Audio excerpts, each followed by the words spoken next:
मौजूद है, उनमें जो लीड कर रहे हैं मौलाना फजलुर रहमान, उनके बारे में बहुत सारी चीज़ें तो गंडापुर साहब ने बताई हैं, लेकिन मुझे ये बताएं, आप लोगों से मेरा सवाल भी आपके तवज्जुह से, कि सारे भूखे नंगे लोग जिनका कपड़े ढकने को नहीं था, वो सियासत में आके बगैर नौकरी और बगैर कारोबार के अरबपति कैसे बन गए? ये सवाल कौम के सामने होना चाहिए और कौम को पता होना चाहिए। अगर मैं आज आपसे पूछूं कि आप लोग क्या करते हैं, तो आप बताएंगे कि जी हम रिपोर्टर्स हैं, मीडिया पे काम करते हैं, हमारे वालिद ये काम करते थे, हमारे परदादा ये काम करते थे। लेकिन जिनका ना कोई कारोबार है, ना कोई नौकरी है, वो अचानक से कहां से अरबपति आ गए? ना कपड़े ढकने की इनका चीजें थी, और ये आज आके बदमाश बने फिर रहे हैं मुल्क के अंदर, और हर दौर के अंदर इन्होंने ड्रामेबाजी की है। और देखिए, हमारी बड़ी क्लैरिटी है, 40 साल से आप ये ड्रामा देख रहे हैं कि जी कभी फतवा दे दिया बेनजीर भुट्टो के नाम पर, भुट्टो साहिबा के नाम पे फतवा दे दिया, डीजल की पर्चियां ले ली, परमिट ले लिए, वहां बल्ले बल्ले सबकी शुरू हो गई। नवाज शरीफ को इंडियन एजेंट का, उसके बाद उसकी गवर्नमेंट का हिस्सा बन गए, उससे तोड़ छोड़ कर ली मौलाना ने। उसके बाद मुशर्रफ के दौर में कहा कि जी आमिर है, हम आमिर की हुक्मरानी नहीं मानेंगे, उसके इलेक्शंस को बेस्ट इलेक्शंस कह के एक सूबे में हुक्मरानी कर ली। और उसके बाद ये जो सारा फुलंदा है अरबों रुपए का, जो आपके पास अभी गंडापुर साहब बताएंगे भी, ये क्या ड्रामेबाजी है? ये ड्रामेबाजी सिर्फ इस चीज की है कि हम इमरान खान साहब जो है वो नॉन कॉम्प्रोमाइजिंग आदमी, और कोई सूबे में और कोई कश्मीर कमेटी दे रहे। बताए मौलाना की कश्मीर कमेटी के अंदर क्या किया पिछले कई सालों में, जो सिवाय चोरी और लूट मारी के। और आप मजहब के नाम पर लोगों को गुमराह कर रहे हैं, झूठ बोल रहे हैं, बेईमानी कर रहे हैं, मकारी कर रहे हैं। और आपको जब बोला जाए, अभी एक रीसेंट इंटरव्यू है सलीम साफी साहब का, उसमें कहते हैं कि जी मैं सादिक और अमीन के लिए, उन्होंने कहा जी कोर्ट्स के पास अब चले जाएं, आपको सादिक अमीन डिक्लेयर कर दे अगर कोर्ट्स में कोई इतराज नहीं है। तो वो आगे जवाब देता है कि मैं कोर्ट्स के पास क्या जाऊं, मैं तो जूते की नोक पे समझता हूं लोगों को। तो ये क्या आइन और कानून से बड़ा हो गया है? या पाकिस्तान में कोई भी आदमी आइन और कानून से ज्यादा बड़ा है? ये कौन सा मजहब है जिसके अंदर ये सिखाया जाता है कि आप कानून को अपने हाथ में लें, आप पुलिस वालों को डंडे मारें, पुलिस वालों को गिरबानों में पकड़ें? ये इस्लाम में कहां बताया है? हमें भी बताया कौन सा इस्लाम है जिसके अंदर ये सारा लिखा हुआ है।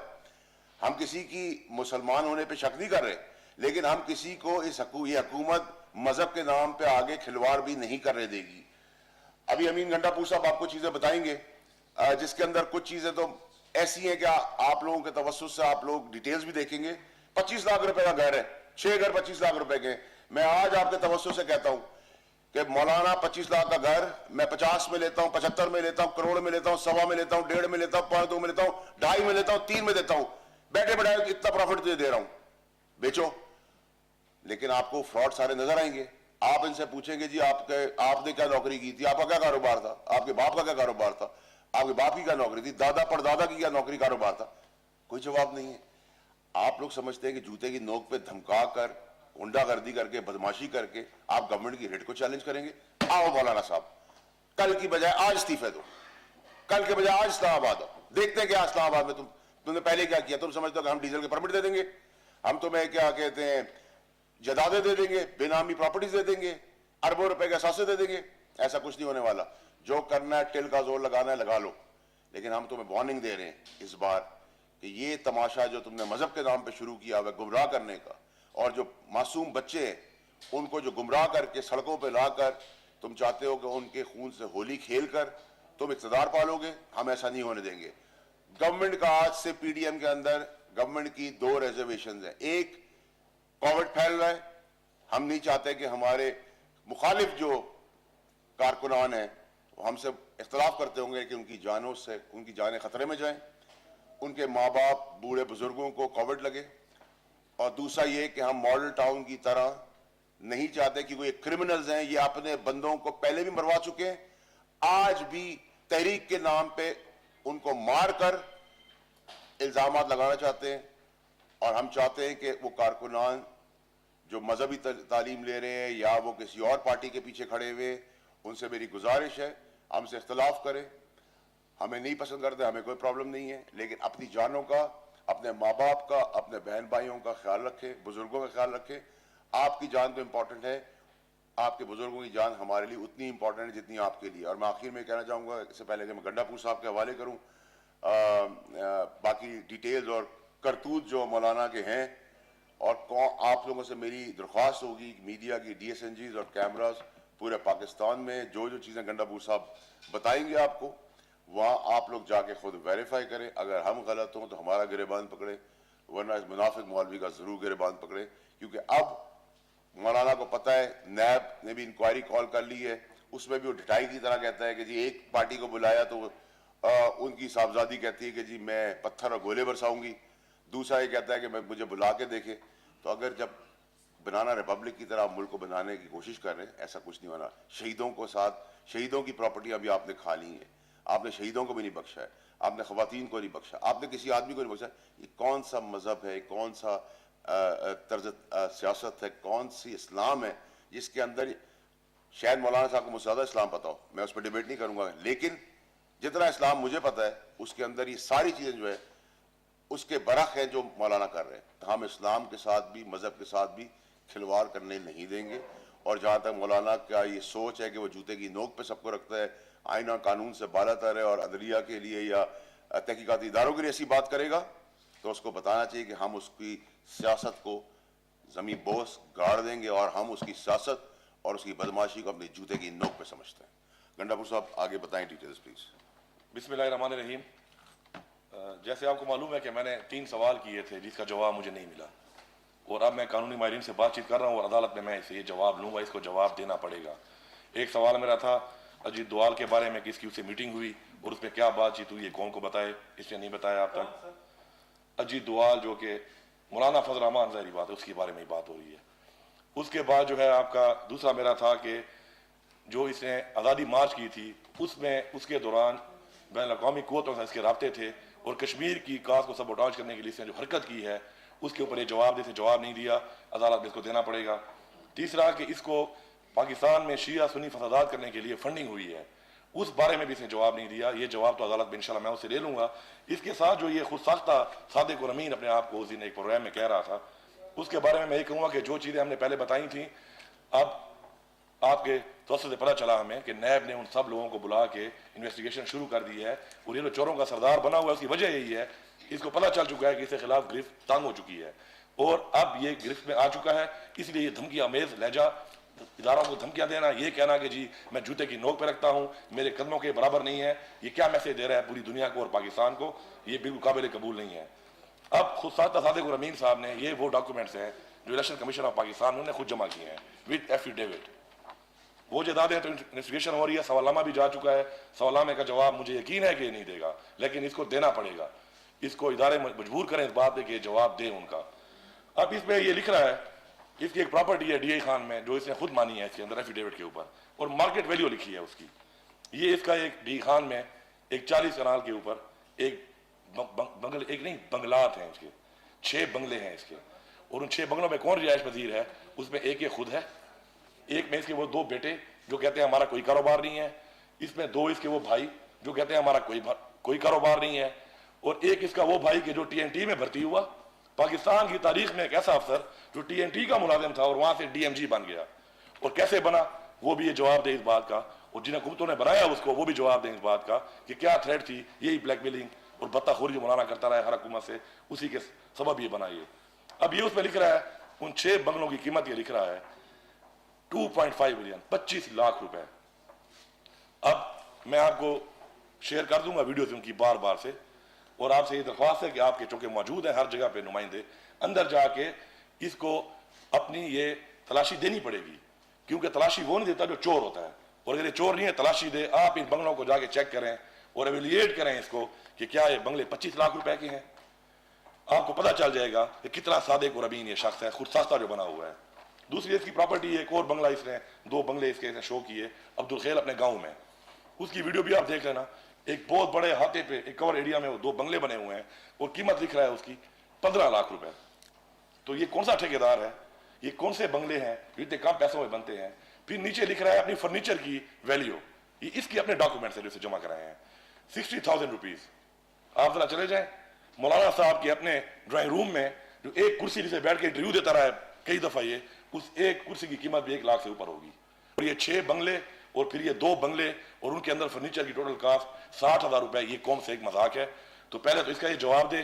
साथ साथ अभी जो सवालनामा आया है, मुझे मीडिया के जरिए पता चला कि उस सवालनामे में एक सवाल इस पर यह भी किया गया है कि जो शहीदों के लिए आर्मी को जमीन दी गई, उस जमीन में भी इसने इंतकाल चढ़वाया अपने लोगों के फ्रंट बैंड के नाम के ऊपर, और वो सवालनामे में मौजूद है, उसके जवाब आने का इंतजार है। लेकिन मैं आपको बता दूं कि ये बहुत पुराना केस है। जब शहीदों को जमीन चाहिए थी, इसकी हुकूमत थी वहां पर, इसकी सूबाई हुकूमत में इसने ब्लैकमेल किया, जिस तरह इदारों को हुकूमतों को ब्लैकमेल करता है, और इसने भत्ते के तौर पे वो जमीन ली और शहीदों की जमीन में हिस्सा लिया और अपने फ्रंटमैन के नाम पे चढ़ाया। ये भी आपके सामने आ जाएगा। लबे लुबाब ये है कि मौलाना साहब आपको हिसाब देना पड़ेगा, मौलाना साहब आपको चोरी का जवाब देना पड़ेगा। आप ये धमकी आमेज लहजे के साथ इदारों को ब्लैकमेल नहीं कर सकते। ये हुकूमत आपको नहीं छोड़ेगी। आपने जो हड़प किए हैं अरबों रुपए, इसका जवाब देना पड़ेगा। और इंशाअल्लाह बहुत जल्द ये जो बाकी जो बैनुल-अक़वामी इदारों के साथ से काम किया और पाकिस्तान को कमजोर करने का काम किया, उसका जवाब तो मैं अदालत में से ले लूंगा। मुझे पूरी उम्मीद है कि नैब जो है अपनी कार्रवाई करके ये जितनी भी चीज़ों पे सवालनामे भेजे हैं और जो फ्रंट मैन की जायदादें जो डिटेल्स उनके पास हैं और सबको बुलाया है, उनसे पूरी तरह इंटरोगेट करके मौलाना को इंशाल्लाह बहुत जल्द इंशाल्लाह सजा होगी। एक चीज़ और भी यहाँ क्लियर करता चलूँ कि जो सारी तकलीफ, परेशानी और बौखलाहट है वो ये है कि जो 40-45 साल से, क्योंकि सभी लोगों ने व्हीलिंग डीलिंग की है, चाहे वो मुशर्रफ हो, चाहे वो जरदारी साहब हो, चाहे वो नवाज शरीफ हो, सब ने इसकी ब्लैक मेलिंग पे आके मौलाना डीजल की अपने घुटने टेक दिए। इमरान खान अपोजिशन में इमरान खान साहब जब थे वो तब नहीं झुके, वो आज नहीं झुकेंगे, वो कल नहीं झुकेंगे। मौलाना को सबसे ज़्यादा तकलीफ परेशानी इस चीज़ की है कि उसकी गिरफ्त तंग होती जा रही है, अब वो इदारों से भाग नहीं सकता, और उसके लिए वो दो चीज़ें हमेशा की तरह करता है। एक, मजहब का इस्तेमाल करता है, जो इस बार हम किसी तरह होने नहीं देंगे, और ये सारे मुसलमान पाकिस्तानियों का राइट है। और हम बताएंगे कि हम शहर में रहने वाले हैं, लेकिन हम भी अपने मजहब के बारे में उतना ही एहतराम और उसके साथ प्यार उतना ही करता है जितना आम मुसलमान करता है। कोई ये ख़ास मुसलमान नहीं है मौलाना। नंबर दो, ये मासूम लोग जो मदरसों में कुरान शरीफ की तालीमात लेने आते हैं, उनको गुमराह करके उनके हाथ में डंडे बंदूकें पकड़वा कर उनको सड़कों पे लेके आता है अपने पाकिस्तानी भाइयों के ऊपर, और इसने पहले भी किया, और उसके अंदर फिर ये गोलियां मरवा के उनको मरवा भी देता है। तो अब एहतसाब सिर्फ लूट घसूट, डीजल के परमिट, अरबों रुपए की जमीनें, कारोबार ना होने का, नौकरी ना होने के बावजूद, इतना सब कुछ होने के बाद अब उन कत्ल आम का भी है जो इसने पास्ट में किए हैं। और जो गंडापुर साहब ने बात बताई, मैं आपके तवस्सुस से, गंडापुर साहब की इजाजत से कहता हूं कि मौलाना की जितनी भी चीजें लिखी हुई है उसको 10 गुना कीमत में खरीद ले, और मैं आपके तवस्सुस से कहता हूं और अपनी कीमत भी लगा ले, फिर आप बताते हैं कि हम कितनी कीमत देते हैं। हुकूमत जब्त कर लेगी, क्योंकि एक तो बेनामी है बहुत ज्यादा, दूसरी बात यह है जो इसने लिखा है। मैं आपको दोबारा रिक्वेस्ट करता हूं कि आपको ये रोक नहीं सकता। आप अपने तमाम अपने चैनल जो हैं उनके नुमाइंदे भेजें, और सिर्फ ये जो इसने खुद लिखा है कीमत, जरा इन बंगलों की कीमत लगवा लें, और आप जरा बताएं कि ये इतने कम पैसों में ये बंगले कहाँ से बनाता फिर रहा है, और जमीन की जो प्रॉपर्टी की कीमत है वहां पे वो डी खान में जाके पता चल जाएगी आपको। इसको एक्सपोज करें इस चीज के ऊपर। जकूज़ी का आप जिक्र कर दें। हाँ, ये तो खैर वो जब ये जाएंगे और ये बंगले के अंदर से वीडियो बनाएंगे, जो मौलाना साहब अगर आपको नहीं छोड़ता तो इसका मतलब है वो चोर है, फिर तो डिक्लेयर हो गया कि चोर है। और अगर आपको छोड़ता है तो जरा देख लेना, ये 60,000 रुपए के फर्नीचर के हिसाब करते हुए जरा मौलाना साहब के वॉशरूम में वो 10 लाख से ज्यादा कीमती जो चकूदी एक लगाई हुई है, इसलिए वो भी देख लेना कि वो 60,000 में आती है या कितने में आती है। तो ये सारा आप करें, इसको एक्सपोज करें इसको। और इदारे जो है उनको धमकियां जो दे रहा है, मेरी पूरी कौम को मेरा मैसेज है कि इदारे की धमकियों में मजीद नहीं आएंगे, और इसको एक्सपोज करेंगे, और इसको जल्द सजा होगी इंशाल्लाह। आखिरी चीज जो आपसे जिक्र कर रहा था, देखिए आपकी बड़ी इंपॉर्टेंट रोल है, चाहे वो हमारे लिए हो या किसी के लिए भी हो, कि 11 पार्टियां पीडीएम के अंदर समेत मौलाना के जो नैनी और आया का किरदार अदा कर रहे हैं आजकल, हम अपने बच्चों के लिए रखते हैं परवरिश करने के लिए, मरीम नवाज और बिलावल के लिए। मुझे बताएं कि इमरान खान साहब इन 11 पार्टियों के अगेंस्ट एक अकेला आदमी खड़ा हुआ है, और उसका कसूर ये है कि जो 35 साल में वो डीलें लोग करते आए हैं, वो अब पाकिस्तानी कौम के साथ धोखा नहीं करना चाहता, वो डील नहीं करना चाहता। वो पाकिस्तान को आगे प्रोग्रेसिव पाकिस्तान बना रहा है, प्रोडक्टिव पाकिस्तान बना रहा है, इंटरनेशनली रिकग्नाइज करा रहा है, डू मोर के नारे एक्सेप्ट नहीं कर रहा, आंखों में आंखें डाल के बात कर रहा है। पाकिस्तान की इकॉनमी टर्न अराउंड हो गई है, अच्छी तरफ चलना शुरू की, अच्छी सिफ्त की तरफ। इनको बुखलाहट है, और ऑन टॉप ऑफ इट सबसे इंपॉर्टेंट चीज है कि इनको पता है कि इमरान खान की ऐसी 100 हुकूमतें आएं और जाएं, लेकिन मौलाना जैसे लोगों को अब ये हुकूमत ना कॉम्प्रोमाइज करेगी, और अपने इदारे और कानूनी तौर पर जो हमारी रिट है जिसके तहत इन्वेस्टिगेटिंग इदारे जो हैं वो ऑटोनमस हैं और इंडिपेंडेंट हैं, उनको अपना काम करने दिया जाएगा। जैसे गंडापुर साहब ने बताया कि ये पहली दफ़ा हुआ है कि उनका एक भाई जो है वो एक आम नौकरी से डीएमजी ग्रुप के अंदर चला गया। आपका सवाल होना चाहिए कि मौलाना बताओ तुम्हारी नौकरी क्या है, तुम्हारा कारोबार क्या है, तुमने इतनी जदादें कहाँ से बनाई। आपका सवाल होना चाहिए जो डेक्लेयर्ड अमाउंट्स हैं उसके अंदर आपके तवज्जुह से हम सारे मिल के शेयर कर लेंगे आपस में। जब हम खरीद लेंगे 3, 4, 5 गुना 10 गुना प्राइस के ऊपर, तो ये तो बड़ा अच्छा सौदा मैं दे रहा हूँ आपके तवज्जुह से। अगर मेरी 2 रुपए की चीज़ कोई मुझे 10 रुपए देता तो मैं तो आज ही के दिन वेलकम कर लूँगा। और आखिरी और मोस्ट इम्पॉर्टेंट चीज़ कि मेरा फिर उन कारकुनों से गुजारिश है, अपनी जानों का ख्याल करें कोविड से, और अपने आप को मरने से बजाय। ये क्रिमिनल उस हद तक बिलबिला उठे कि ये कई लोग मारने के चक्कर में और ये समझते हैं कि गवर्नमेंट कमज़ोर है। गवर्नमेंट या स्टेट किसी भी मुल्क की, कहीं भी, स्पेशली पाकिस्तान की, इंसानों से नहीं डरती और ऐसी धमकियां जेब कतरे और रोड पे मोटरसाइकिल चोरी करने वाले रोज देते हैं। अगर एहतसाब और जेलें और कानून से उस जेब कतरे के लिए तो फिर हमें समझना चाहिए कि हम फिर उन जेलों को भी खोल दें, क्योंकि मैं समझता हूँ वो मासूम अपनी भूख की वजह से गुनाह गलती करके सजा पा रहे हैं। लेकिन ये वो डाकू हैं जिन्होंने हमेशा इक़्तिदार को, कश्मीर कमेटियों को इस्तेमाल किया और दुश्मन मुल्क की जबान बोली और हर चीज़ को कंट्रोवर्शियल और क्रिटिसिज्म कर कर पाकिस्तान का नाम खराब किया। और ये सब चीज़ें आपके सामने हैं। बहुत शुक्रिया जी। नवील अहमद एपीपी से। सर, आपने कहा है कि you are moving to the court against Maulana for his alleged involvement in anti-state activities.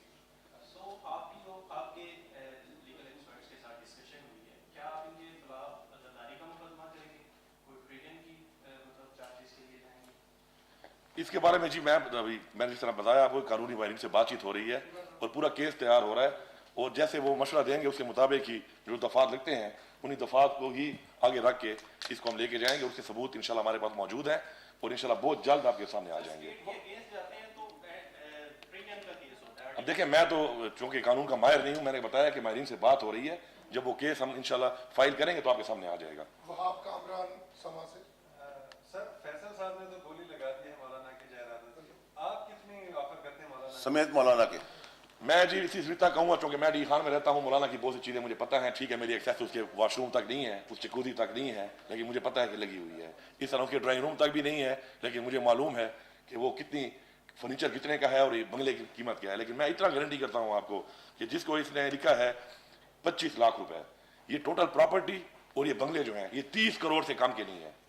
ये तो बड़ी कम कीमत लगा रहा है उनकी। ये आप जाके डी खान में अपने नुमाइंदों को भेजेंगे और वो वीडियो बनाएंगे तो आपके सामने आ जाएगा। और अगर ये नहीं छोड़ेगा तो समझ जाए और डिक्लेयर कर दें कि ये चोर है, क्योंकि तलाशी हमेशा चोर ही नहीं देता, जो चोर ना हो वो तलाशी देता है। आगा गफूर साहब। ये जो एक बेंगलो है इसने खुद जो इसे लिखा हुआ है, ये वो डॉक्यूमेंट्स हैं जो इसने खुद फाइल किए हैं इलेक्शन कमीशन के अंदर, सादिक और अमीन ने। विद एफिडेविट किए हैं खुद सादिक और अमीन ने। तो पहले इसका जवाब तो दे दे। वो बेनामी तो केस चल रहा है, इंशाल्लाह और भी बेनामी बहुत से नहीं कर रहे हैं। वो तो लंबा केस है, तो चलेगा, इन्वेस्टिगेशन उसमें अभी शुरू हो चुकी है। लेकिन ये तो जो खुद इसने लिखा है, ये तो सिर्फ वो बता रहा हूं मैं आपको। और अब्दुल खेल का बंगला भी शामिल है इसमें, जो 2 ह्यूज बेंगलोस, जिसके अंदर खाली जो बाहर की वीडियो आपको शेयर होगी अभी, वो आप चलाएं कि बाहर से कवर्ड एरिया को देखें और खाली वो स्प्लिट्स के आप यूनिट देख लें कितने लगे हुए हैं, और कीमत लिखी हुई है उसकी 15 लाख रुपए, और 60,000 में फर्नीचर उसका भी शामिल है। ये 6 बंगले ये और 2 बंगले ये।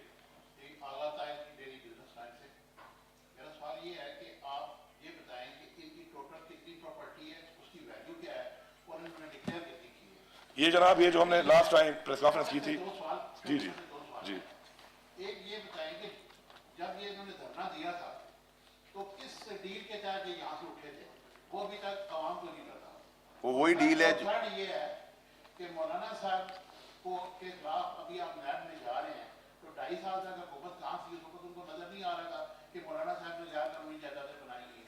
सबसे पहले तो देखिए जी, आपके सवाल का जो, जहाँ तक नैब की आपने बात की है, नैब ऑटोनमस इदारा है, इंडिपेंडेंट इदारा है, उसने 2.5 साल लगाए हैं उनकी सब चीज़ें तफ्तीश करने तक। नंबर 1, गवर्नमेंट का इसमें कोई रोल नहीं है। नंबर 2, आपने कहा कि उनकी कितनी जायदादें जो गंडापुर साहब बता रहे हैं, लेकिन इसमें दुबई की अरबों रुपए की प्रॉपर्टियां वो अलग भी ढूंढ रहे हैं अभी हम, इंशाल्लाह वो भी बहुत जल्द सामने आ जाएगी, हम काम कर रहे हैं उस पर। तीसरी चीज़ जो आपने कही कि मौलाना साहब का जो व्हीलिंग डीलिंग थी धरने की पिछली बार की, मौलाना साहब जिस डील के तहत गए थे वही डील इस बार उनको प्लेट में मिलेगी कि कि वो जलील और रुस्वा हमेशा की तरह होंगे, और जैसे वो खुद गए थे, अपनी मर्जी से वो आए थे, अपनी मर्जी से वो गए थे। और let me add one thing, हाँ, इसी तरह वो आएंगे और जाएंगे। इसमें ये जो है इन्होंने पैसे लिए, नून लीग ने पैसा दिया, पीपल्स पार्टी ने पैसा दिया धरने में, उनके साथ तो लोग अभी बचे नहीं है, ना आने को तैयार है कोई। ये मरसे के बच्चे उठा के यहाँ पे ले आया, यहाँ पे 1 अरब रुपए में इसने बचत करके एक कैफे पे बंगला खरीद लिया, जिसमें बैठा होता है और इंटरव्यू दे रहा होता है, कोई पूछे इसे कहाँ से लिया है, तो बाकी पैसे खत्म हो रहे थे, तो जब पैसे खत्म हो रहे थे वो दे नहीं रहे थे, तो मौलाना साहब ने यहाँ से कूच किया और वो जो 18-20 करोड़ रुपए उसने कमाए इसने, उसमें एक बंगला खरीद लिया। उस बंगले का भी हिसाब मांगेंगे, क्योंकि वो भी इसको शो करता है कि नहीं करता, अपने आने वाले अभी डॉक्यूमेंट्स में वो पता चलेगा। ये जो डिटेल है, ये वो सारी डिटेल है जो आपसे पहले शेयर हो चुकी है। इसमें सारे वो फ्रंट मैन है जिनको अब नैब ने बुला लिया है और इन्वेस्टिगेशन शुरू कर दिया उनके ऊपर। वो लोग ये बताएंगे कि अगर ये जायदाद मौलाना की नहीं है तो आखिर उन्होंने कहाँ से ली है। उनको तो मनी ट्रेल शो करनी पड़ेगी, तो अगर वो मनी ट्रेल शो नहीं करते तो मैं समझता हूँ कि ये जायदाद जब्त होनी चाहिए। और इस जायदाद में भी जो रेट लिखे हुए हैं, ये रेट बहुत कम है। जिसका लिखा हुआ है 3 करोड़ वो कम से कम 13 करोड़ की है, जिसका लिखा हुआ है 2 करोड़ वो कम से कम 12 करोड़ की है, जिसका लिखा है 5 करोड़ वो कम से कम 20 करोड़ की है। वो सारा कुछ भी हम रिकॉर्ड मुहैया कर रहे हैं। और जो अकरम दुरानी ने फ्रंट मैन बन के अटक में एक 1800 कनाल के ऊपर एक इतना बड़ा एक शिकारगाह बनाई हुई है और दुबई में रुपीज उसने इन्वेस्ट किए हैं, उसके डॉक्यूमेंट भी हम निकाल रहे हैं, इंशाल्लाह वो भी हम सामने लाएंगे। मौलाना धमकियां देकर ये ना समझे कि वो धमकी देगा और धमकी देके वो ये समझता है कि हम उसको छोड़ देंगे।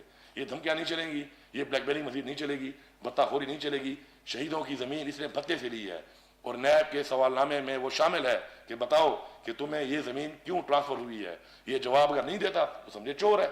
24 तारीख को टाइम दिया हुआ है उन्होंने, आपके सामने आ जाएगा। अच्छा, ये बताइए कि हम उनसे सवाल कर लेंगे, आप अपने बारे में बताएं कि गुज़श्ता रोज़ ही वज़ीर-ए-आज़म इमरान खान की ज़मीन रेगुलराइज हुई है और 106 रुपये फी मरबा फीट के हिसाब से हुई है। अपोजिशन आप पर भी इल्ज़ाम लगा रही है कि मौजूदा वज़ीर-ए-आज़म खुद अपनी ज़मीन कम रेट पे करवा रहे हैं और इल्ज़ाम आप दूसरों पे। और साथ ही फैसल वाडा साहब से ये सवाल है, 7 माह तक आपका केस अदालत में है दोहरी शहरियत का, उस पर आप जवाब नहीं दे रहे होते। साथ मालूम जब्बा जैसे इशूज या फिर BRT पेशावर जैसे केसेस ये चल नहीं रहे, आपके अपने हुक्मरानों पे जब केसेस नहीं चलेंगे तो फिर अपोजिशन पर कैसे आप सिर्फ ये क्या सियासी मामला नहीं आगे चला रहे, सियासी तौर पर उनको दबाने की कोशिश नहीं कर रहे?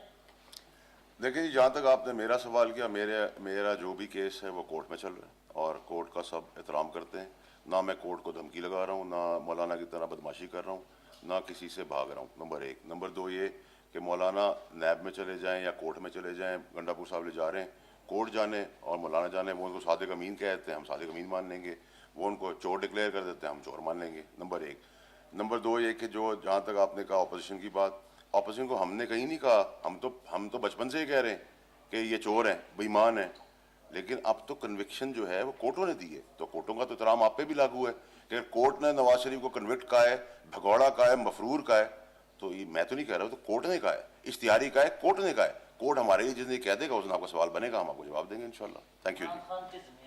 देखिए, ज़मीन का मामला मुझे नहीं पता गंडापुर साहब की क्या बात है या क्या वो मामला है। मुझे अगर आपने अभी ये सवाल किया तो अगली बार इंशाल्लाह मैं आऊँगा तो उसका जवाब लेता हूँ। मुझे खुद भी इसके बारे में मालूम नहीं है, लेकिन जो आप कह रहे हैं तो उसके ऊपर बहुत जल्द अगर ये आपने कहते हैं सवाल उठा है और कुछ हुआ है ऐसे, तो हमारे जो कानूनी माहिरीन है और हमारी पार्टी के जो इमरान खान को रिप्रेजेंट करते हैं इस चीज़ में, वो क्लियर कर देंगे। अपोजिशन का सवाल है, हम जवाब देंगे। देखें, इससे पहले भी इमरान खान वो वाहिद लीडर है जिसने अपनी एक वो प्रॉपर्टी, अपना वो पैसा कि जो उसने क्रिकेट के लिए कमाया था, उसका भी हिसाब दिया है उसने, उसका किसी ओहदे पे भी नहीं था। तो वो डिक्लेयर कोर्ट से सादिक अमीन इसलिए हुआ है कि उसका वो पैसा भी उसने डिक्लेयर करके साबित किया कि जो उसने कमाया था क्रिकेट खेलकर। तो जो अगर ऐसी कोई चीज़ है आपके सामने आ जाएगी। हमने तो बाकी आप नैब की बात कर रहे हैं, हमारी पार्टी के लोगों ने नैब ने गिरफ्तार किया, हमारे सिटिंग मिनिस्टर गिरफ्तार हुए, उनकी इन्वेस्टिगेशन हुई। कोई नैब का कोई एक बंदा भी कह दे कि कभी हमने इंटरफेयर किया हुआ है गवर्नमेंट, तो हम उसका हर तरह का जुर्माना देने को भी तैयार हैं, सजा भुगतने को भी तैयार हैं। Thank you. एक मिनट सर, सरदार फैसल साहब, एक तो ये बताएं कि हम एक कानून है तमाम शहरों के लिए, उसमें पार्लियामेंट के लिए कि जो अपनी प्रॉपर्टी डिक्लेयर करता है खास वैल्यू की, अगर स्टेट समझती है कि वो वैल्यू कम है तो उसको डबल प्राइस, ट्रिपल प्राइस या 4 प्राइस पे वो खरीद लेते हैं। आपने भी डिक्लेयर की हुई है, सरदार साहब ने, ऐसे कानून की आप सपोर्ट करेंगे? दूसरा एक मेरा सवाल है कि जनरल आसिफ जलील बाजवा ने 2 मकान अपने डिक्लेयर किए अमरीका में बच्चों के, मुझे चाह रहे हैं कि मैं इकॉनमी का सारा किस्सा अपने खाते ले लूं, तो मैं आपकी कारोबारी उसको बिल्कुल सराहता हूं। जो प्राइस जो आपने कानून की बात की, इंडियन कानून की, वो बिल्कुल ज़बरदस्त कानून है और ये कई और मुल्कों में भी कानून है और हम इसको सपोर्ट करते हैं। नंबर 2 ये कि उन्होंने जो बाजवा साहब ने, जो आसिम सलीम बाजवा साहब ने जो अपनी प्रॉपर्टी डिक्लेयर की, उनको भी आप डबल की मेरी तरफ से ऑफर दे दें। लेकिन मौलाना की चीज़ें, मौलाना समेत 10 टाइम्स भी अगर लगाने हैं तो लगा दें। और इसमें एक और चीज़ मुझे अगर ये ऑफर देनी है तो मैं भी इससे मैं ऐड कर लूँ आपको। 2 चीज़ें होती हैं, एक आपका होता है डीसी रेट जो आप प्रॉपर्टी का लगाते हैं, एक होता है आपका मार्केट वैल्यू जो आप लगाते हैं, उसमें भी काफ़ी फ़र्क है। लेकिन ये जो मौलाना साहब ने अपने हाथ से एफिडेविट जमा कराया है, इसमें लिखा हुआ है बाकायदा कि मार्केट वैल्यू, इन्होंने मार्केट वैल्यू लिखी है 25 लाख और 15 लाख। तो बाकी अगर किसी और का भी सर है तो बिल्कुल हर बंदे को अगर कोई नया सवालनामा भेजती है, पूछती है, हम उसके हक में हम सपोर्ट करते हैं। लेकिन ये जो तरीका है धमकी आमेज, धमकी देने का, ब्लैकमेल करने का, इसके अब हक में बिल्कुल नहीं है। जवाब देना पड़ेगा, हर एक को देना पड़ेगा, चाहे वो मौलाना साहब हो चाहे जो भी हो। थैंक यू बॉस, बहुत शुक्रिया।